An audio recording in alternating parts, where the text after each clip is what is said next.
Hello my lovely viewers, আসসালামু আলাইকুম। Bangladeshi ma'am London. এখন সকালবেলা পাখির কিচিরমিচির শুনে ঘুম ভাঙে আমার। এত ভালো লাগে আমার কাছে এই সাউন্ডটা। তো আজকে আমাদের অনেক কাজ, আর অল্প সময়ের জন্য আসলে হয় কি, আমার প্রত্যেক দিন অনেকগুলো কাজ একসাথে করে রাখি। তো আমি আর আমার বোনের হাজব্যান্ড রিন্টু, আমরা দুজন সকাল সকাল একটু বের হয়ে গেলাম, কারণ আমরা এখন স্কয়ার হসপিটালে যাচ্ছি। গত ব্লগে দেখিয়েছিলাম, আমরা ডক্টর দেখিয়েছি। তো আজকে দুজনের কিছু টেস্ট আছে, সেগুলো করব। মানে আমার হচ্ছে সেই চিন্তা যে লন্ডনে তো অনেক ডাক্তার দেখাই, দেখা গেল যে তারপরও কোনো রকম মানে সলিউশন পাচ্ছি না, কেন মাঝে মাঝে জ্বর আসে সেজন্য।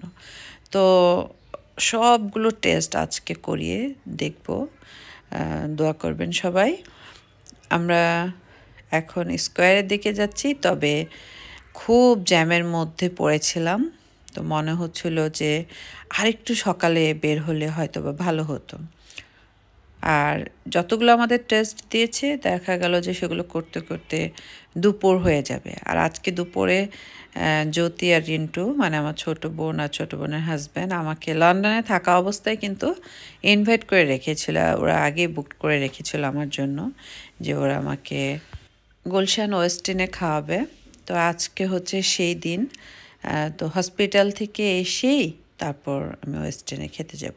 তো হসপিটালের কাজ শেষ করে আমি আর রিন্টু একটু বসুন্ধরায় এসছি। আসলে আজকে শপিংয়ের জন্য আসিনি, একটা দরকারে এসছিলাম। তো সেই কাজটা কমপ্লিট করে তাড়াতাড়ি বাসায় চলে আসছি, আমাদের একটু দেরি হয়ে গেছে। তো এখন আমরা সবাই বের হচ্ছি, আমরা তিনজন, আব্বার আন্টি যাচ্ছে না, আমরা তিনজন যাচ্ছি। তো জ্যোতি খুবই এক্সাইটেড, ও আমাকে খাওয়াতে পারলে খুব খুশি হয়।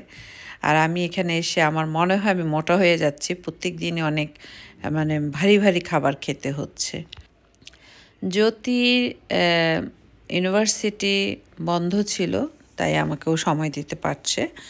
মানডে থেকে ওর ইউনিভার্সিটি আবার খোলা, তখন আবার শুধু বিকেলের দিকে সময় দিতে পারবে।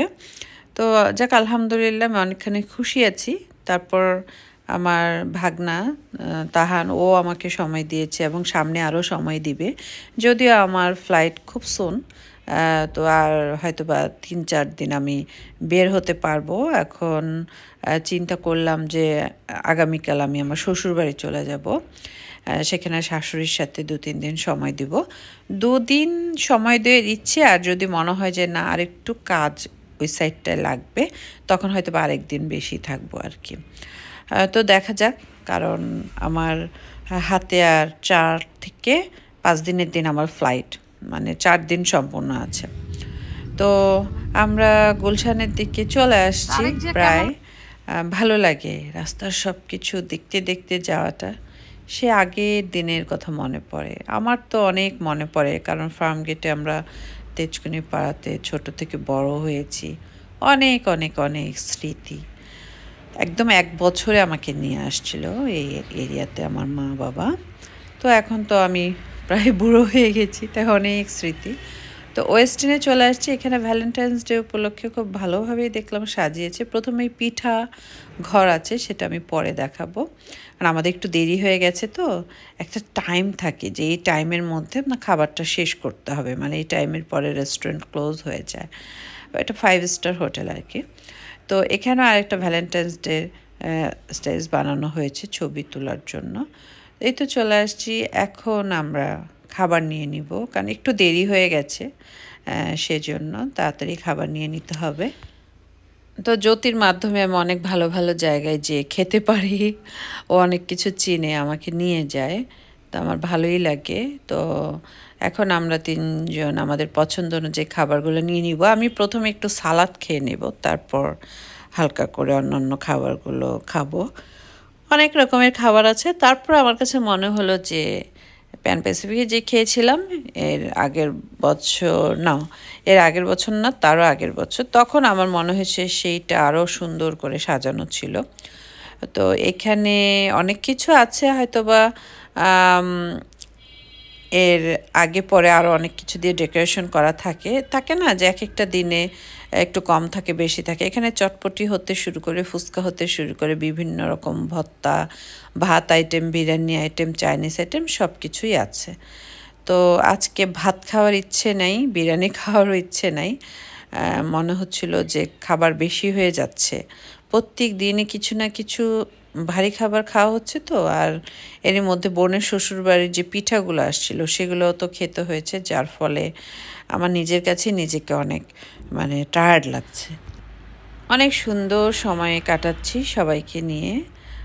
জ্যোতি, রিন্টু, আমার আব্বা, আন্টি অনেক যত্ন করে সকাল থেকে একদম নাস্তা রেডি করে দেওয়া, চা খাওয়ানো সব কিছু আন্টি করে, খুব ভালো উনি। তারপর এদিক সেদিক যাওয়া, রিন্টু ওর জব শেষ করে আমাদের বাসায় চলে আসে আমাকে সময় দেওয়ার জন্য। আলহামদুলিল্লাহ, আমি আসলে আমার ভাই বোনদের এই ঋণ শোধ করতে পারবো না। ওরা আমাকে অনেক বেশি ভালোবাসে, ছোটোবেলা থেকেই আমাকে অনেক বেশি ভালোবাসে। এখন যেহেতু মা নেই, ওরা আমাকে আরও বেশি ভালোবাসে, তো আমার অনেক ভালো লাগে। তো অনেক কিছু নিলাম, অনেক কিছু দেখলাম, এখন বসে একটু খাবো। আমি যে সৌদি আরব ওমরাতে গিয়েছিলাম তখন যে হোটেলটায় ছিলাম ক্লক টাওয়ারে, সেই হোটেলটাও কিন্তু মানে এই টাইপেরই ছিল, সুন্দর। ওখানকার ডেকোরেশনও তো সুন্দর, তুর্কিতে দেখলাম সেখানকার ডেকোরেশনও সুন্দর। এটাও সুন্দর। আমার মনে হয় যে আজকে একটু লাইট খাবার দাবার একটু বেশি, অন্যান্য দিন আরও বেশি সাজানো থাকে। এবং এই 5 স্টার হোটেলটা বেশিরভাগ আর কি বিভিন্ন অফিসিয়াল কনফারেন্স, বিভিন্ন, যেহেতু গুলশানে বিভিন্ন রকম অফিস টফিস আছে, সেই ক্ষেত্রেই বেশি ব্যবহার হয় যেটা শুনলাম আর কি। আর এটার উপরে তো বিশাল বড় হোটেল, সেখানকার মানুষজন এসে খায় এই আর কি। তো আমার ভালোই লাগছিল, আর খাবারগুলো মোটামুটি খারাপ না, ভালোই ছিল, সব কিছু মিলে সুন্দর আর কি। আমার ছেলেরা তো আমাকে খুব মিস করছে, ওর আব্বুকে শুধু বলছে আম্মু কবে আসবে কবে আসবে। তো ওদের সাথে প্রত্যেক দিনই অল্প করে কথা বলতে হয়। তো বাচ্চাদের জন্য তো আমারও খারাপ লাগছে, ওদেরকে রেখে এসছি। ওদেরকে নিয়ে আসতে পারলে ভালো লাগতো, কিন্তু বাংলাদেশের অবস্থা চিন্তা করে আমার হাজব্যান্ড এবার এগ্রি হলো না। ও বলল যে প্রথমে বাংলাদেশে একটা গভর্নমেন্ট বসুক, তারপর ইনশাল্লাহ সবাই একসাথে আসবো, একটু আইন শৃঙ্খলা সুন্দর হোক, তখন আসা যাবে বাচ্চাদের নিয়ে। বাচ্চারা ছোট থাকতে আদিয়ানকে একবার নিয়ে আসছিলাম, তখন আমার মা খুব বেশি অসুস্থ ছিল, হসপিটালে ভর্তি ছিল। আর আদ্রিতা, আদিয়ান সবাই মিলে আমরা একবার এসেছিলাম, তখন সবাই মিলে আমার শ্বশুর বাড়িতেই থাকা হয়েছিল। তো সেই সময়টাও ভালো কেটেছে। না, তখন আদিয়ান ছিল না, আদিয়ান আমার পেটেই ছিল তখন 4-5 মাসের। আদ্রিতা আর আয়াস ওরা খুবই মজা করেছিল। আর আদ্রিতা একবার আমার সাথে এসেছিল, তখন আবার আয়াস ছিল না। তখন প্রথমবার যখন আমি লন্ডন থেকে প্রথম বাংলাদেশে আসি 5 বছর পর, সেই সময়টা আদ্রিতা আর আমি অনেক দিন আমার মা বাবা শ্বশুরবাড়ির সাথে সময় কাটিয়ে গিয়েছিলাম। যদি কিছু খাবার নিচ্ছে, বিভিন্ন রকমের খাবার আর কিছু কাঁচা আইটেম ছিল, সেগুলো অর্ডার করে দিয়ে আসলো, এগুলো ভেজে দেওয়ার জন্য। তো আমার মনে হলো না, আমি একটু গিয়ে বসি, অনেকক্ষণ ধরেই হাঁটাহাঁটি করছিলাম। তো আমি সালাদ, তারপর প্রনের অনেক কিছু ছিল, সেখান থেকে কিছুটা বেছে নিলাম। এখন রিন্টু খাবার নিচ্ছে, রিন্টুর পছন্দ অনুযায়ী খাবারগুলো নিচ্ছে। আমার বোনের হাজব্যান্ডটা মার্শাল্লাহ অনেক ভালো, শুধু ও না, প্রত্যেকটা বোনের হাজব্যান্ড মার্শাল্লাহ অনেক ভালো। আমার যে ফরিদ ভাই ছিল, উনিও খুব ভালো মানুষ ছিল। ওরা আমাকে যে শ্রদ্ধা করে আমার প্রত্যেকটা বোনের হাজব্যান্ড, আমি খুবই খুশি আলহামদুলিল্লাহ। ওরা অনেক ভালো, প্রত্যেকটা হাজব্যান্ড মার্শাল্লাহ অনেক ভালো। যেমন ফরিদ ভাই ভালো, যেমন কামাল ভালো, তেমন শাকিল ভাই ভালো, তেমন এই রিন্টু ভালো আর কি। আর আমার হাজব্যান্ড তো ওদের কাছে অনেক বেশি ভালো, আমার ভাই বোনেরা অনেক বেশি সম্মান করে আমার হাজব্যান্ডকে। তো আমি খাচ্ছি বিভিন্ন সালাদ, আমার অনেক ভালোই লাগছিল, আসলে ক্ষুধার্তও ছিলাম। আর পেয়ারা ভর্তা ছিল গ্লাসের মধ্যে, সেটাও খেয়েছি কাসুন্দ দিয়ে, ভালো ছিল। আর যদি অনেক কিছু টেবিলে নিয়ে আসছে আমার জন্য যে আমি কোনটা খাবো, কারণ বারবার যে আমার আনতে ভালো লাগছিল না। তো আমি সব কিছু, ও যা যা এনেছে সব কিছু মোটামুটি একটু টেস্ট করেছি। অনেক টেস্টি আসলে। আমি আসার পর থেকে আমার আত্মীয় স্বজনরা আরে ফোন, তার বাসায় দাওয়াত, তার বাসায় দাওয়াত, কিন্তু আমার আসলে সব জায়গায় যাওয়া হবে না। আগেই বলেছি, আমার মামার বাসায় দাওয়াত দিয়েছে, আমরা সব খালাতো ভাই বোনরা মিলে এক হব। আমার ফুপু, আমার চাচারা আয়োজন করছে যে গ্রামে আমি যাব, গিয়ে সেখানে একটা অনুষ্ঠান হবে, মানে অনেক আয়োজন। আমার বড় ননদ, ছোট ননদ তাদের বাসায় যেতে বলছে। বড় আপা তো আমেরিকা থেকে বাংলাদেশে 4 মাসের জন্য আছে, 3 মাস হয়ে গেছে, উনি আর 1 মাসের মতো থাকবে। তো আমার শাশুড়ি বলছিল সেই সিরাজগঞ্জের দিকে আমাকে যেতে, কিন্তু আমার না সময়ও কম। আর একটা জায়গায় গেলে দেখা যায় 1 দিন 2 দিন শেষ হয়ে গেল, তখন অনেক কাজ আমি একদম করতে পারবো না। আর এত দূরের রাস্তা আমার যেতে ইচ্ছে করছে না, তো এবার আর যেতে চাচ্ছি না। যদিও আমার ননসদের মানে বাসা দুইজনেরই যেই জায়গায়, খুব সুন্দর পরিবেশ। এর আগের বার আমার ছোট ননসের বাসা দেখিয়েছিলাম, বড় আপাও খুব সুন্দর জায়গায় বাসা বানিয়েছে। তো যেতে তো ইচ্ছে করে। এবার ভেবেছিলাম আমার বিয়ের পরে আমার বাবার বাড়ির কেউ আজ পর্যন্ত আমার শ্বশুর বাড়ির দিকে যায়নি, আসলে ওনাদেরকে বলাও হয়নি, ওনারা যেতেও পারেনি। এবার ভেবেছিলাম, আমার ছোট ননস বারবার বলছিল যে জ্যোতিকে নিয়ে, আঙ্কেলকে নিয়ে তুমি আসো আমাদের এখানে। তো অনেক ইচ্ছে ছিল যে জ্যোতির হাজব্যান্ড, আমার আব্বা, আন্টি এদেরকে নিয়ে একটু যাব, কিন্তু কোনোভাবেই না আমি সময় করতে পারছি না।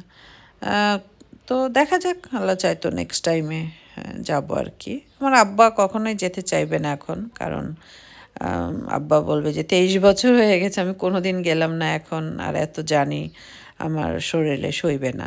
আব্বা আবার এখন অনেক বেশি জার্নি নিতে পারে না। আধা ঘন্টা হলে ঠিক আছে, 20-25 মিনিট, কিন্তু এই 4 ঘন্টা সম্ভব না আর কি। তো জ্যোতিকে নিয়ে যাব, দেখি, গেলে তো আপনারা দেখবেন, আর এবার না হয় নেক্সট টাইমে ইনশাল্লাহ যাব। তো লাস্ট ফিনিশিং, এখন তারা দুজন চা খাবে, আমাকেও খুব রিকোয়েস্ট করছিল। আমি তো চা খাওয়া মানে আমার ঘুম শেষ, তারপরও ওনাদের রিকোয়েস্টে মানে এক চুমুক খেলাম। আমার কাছে একটু ভালো লাগেনি চাটা, কোনো টেস্টই ছিল না চায়ের মধ্যে। তো এখন আমরা বের হয়ে যাব, আমাদের খাওয়া দাওয়া শেষ। জ্যোতিকে বললাম যে তুমি কিন্তু একটু ছবি তুলতে পারো, এখানটায় খুব সুন্দর সুন্দর ওনারা হার্ট শেপ এগুলো বানিয়ে রেখেছে।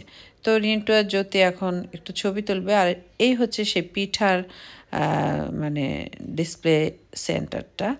এখানে দেখলাম ইনস্ট্যান্ট পিঠা বানানো হয়, ভালো লাগছিল দেখে। এই জায়গাটা আমার খুব পছন্দ হয়েছে, যে একদম গরম গরম চিতই পিঠা বানাবে আর আপনি খাবেন। বিভিন্ন রকম সুইট ছিল, সব কিছু মিলে সুন্দর, ভালোই লাগছিল। তো আমরা ঠিক করলাম কি, আমরা একটু পুলিশ প্লাজায় যাব ঘুরতে। আমি তো এমনিতেও শাড়ি টাড়ি অত পছন্দ করি না, বা পরাও হয় না, ভাবলাম একটু গিয়ে দেখে আসি। পুলিশ প্লাজায় যাওয়ার জন্য আমরা রওনা হলাম। এখানে 2টা শপিং সেন্টার দেখলাম, একটা কি সিটি যেন আছে, আর একটা হচ্ছে পুলিশ প্লাজা, আরও তো অনেক রকমের শপ আছে, কিন্তু আজকে রবিবার ছিল বলে পুলিশ প্লাজা বন্ধ ছিল। তো আমার বোন বলে কি, আপু চলো ওই পারে যাই, পুলিশ প্লাজার ঠিক অপোজিটেই হচ্ছে হাতিঝিল, বলে যে এখান থেকে আমরা চলো একদম কারণ বাজার পর্যন্ত যাওয়া যায়, তো সেই পর্যন্ত যাই, তারপর আমরা বাসায় চলে যাব। তো সেই লোভ আর সামলাতে পারলাম না যে চলো যাই। একদম তুর্কি তুর্কি লাগছিল, এত সুন্দর লেকটা, মানে বাংলাদেশে এত সুন্দর একটা লেক আছে, তাও আবার ঢাকার মধ্যে, এটাকে যদি একটু রক্ষণাবেক্ষণ করা হয়, মানে পানিটাকে শোধন করা হয়, চারিপাশে একটু দেখার মতো কিছু বানানো হয়, আমার মনে হয় এখানে অনেক টুরিস্ট আসবে। আমার অনেক পছন্দ হয়েছে, কিন্তু একটু ডার্টি ওয়াটার এবং স্মেলি ছিল। আর এই বোটগুলোকেও একটু রক্ষণাবেক্ষণ করে একটু সুন্দর করা হয়। এখানে প্রচুর টুরিস্ট আসার কথা। তো অনেক ভালো লাগছিল। আমার কাছে তো ভালো লাগছিল, তবে এই বোটটা নাকি রাতের বেলায় নিরাপদ না, মানে সন্ধ্যার থেকে অনেকে জব শেষ করে আম, মানে রোড দিয়ে বাসায় গেলে নাকি যানজটে পড়ে, সেজন্য এই পানিপথটাকে বেছে নেয়, এই বোট দিয়ে তাদের গন্তব্যে পৌঁছে যায় খুব তাড়াতাড়ি। এখানে দেখলাম অনেকগুলোই বোট আছে, আমার অনেক ভাল লাগছিল। আমার মনে হচ্ছিল আমি ইস্তাম্বুলের সেই বসফরাস নদী দিয়ে যাচ্ছি। অনেক সুন্দর, কিছুক্ষণ পর পর এক একটা এরকম ব্রিজ আসছিল, দেখতে অনেক বেশি ভালো লাগছিল। খুবই সুন্দর সত্যি কথা, চারিপাশে প্রকৃতি আর এরকম রোড দেখা যাচ্ছে, গাড়ি যাচ্ছে, অনেক বেশি সুন্দর। তবে বোটগুলোতে আরও নিরাপত্তা, তারপর একটু ভালো পরিবেশ আনলে সব শ্রেণীর মানুষজন আসবে। আমার ভালোই লাগছিল। আর এই প্রথমবার উঠলাম, অন্যরকম অনুভূতি। একদম বাসার সামনে এত সুন্দর একটা জায়গা, আমি তো মানে ভাবতেই পারছি না, আমার অনেক বেশি ভালো লাগছিল। কি সুন্দর না, অনেক বেশি সুন্দর। আর মনটাই ভালো হয়ে যায় যে এখান দিয়ে একটু ঘুরতে পারলে।